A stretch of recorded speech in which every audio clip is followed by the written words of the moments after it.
திருவண்ணாமலைக்கும் இன்றைக்கி எல்லா வேலையும் கடன்னு முடிச்சுட்டு ஒரு முக்கியமான இடத்துக்கு தான் போக வேண்டியிருக்கு. அது என்ன முக்கியமான இடம்னு சொல்லிட்டு வீடியோ எண்டில் வந்து காட்டுறேன். வாங்க இப்போ வீடியோக்குள்ளே போகலாம். என் பொண்ணு வந்து இன்றைக்கி கல்யாண வீட்டுக்கு போயிட்டு வந்திருந்தா. ஸோ வரும்போதே அங்கே இந்த ஊரை பொறுத்த வரைக்கும் பிஸ்கட் தான் கொடுப்பாங்க. ஸோ பிஸ்கட் வந்து வாங்கிட்டு வந்திருந்தா. காலையில் அதாவது காலையில் உள்ள கல்யாணத்துக்கு மட்டும், மதியானம் அதுக்கப்புறம் தான் சாப்பிட போவாங்க. அதுக்கப்புறம் நான் மதரசாவுக்கு போயிருந்தேன். மதரசாவுக்கு போய் பிள்ளைங்க என்னெல்லாம் படிக்கணும்னு சொல்லிட்டு நோட்ஸ்லாம் எடுத்து வந்தாச்சு. என் ஹஸ்பண்ட் வீட்டில் சுண்ண தொழுகை தொழுதாங்க. தொழுதுட்டு நான் என் ஹஸ்பண்ட் பசங்க எல்லாருமே சொல்லிட்டு கிளம்பிட்டோம்.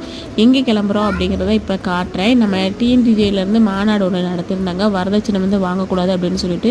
உண்மையிலே வரதட்சணையில் நிறைய பேருக்கு கல்யாணம் நடக்காமலே இருக்குது. ஸோ அதை வந்து விழிப்புணர்வுப்படுத்துறதுக்காக தான் இந்த மாதிரி ஒன்று ஆரம்பிச்சிருந்தாங்க. நிறைய லேடிஸ் தான் இதில் அதிகமானவங்க இருந்தாங்க. நாங்களும் அதில் வந்து கலந்துக்கிட்டோம். வரதட்சணை வாங்காமல் இருந்தாலே எல்லா பொண்ணுங்களுமே நல்லா இருப்பாங்க. பொண்ணை பெற்ற பேரண்ட்ஸுமே ரொம்பவே நல்லா இருப்பாங்க. ஸோ அதனால் இதுதான் ரெடி பண்ணிகிட்டு இருந்தாங்க. நைட்டு டின்னருக்கு வந்து தோசையும் தேனும் மட்டும்தான். வீடியோ பிடிச்சா லைக் பண்ணுங்கள்.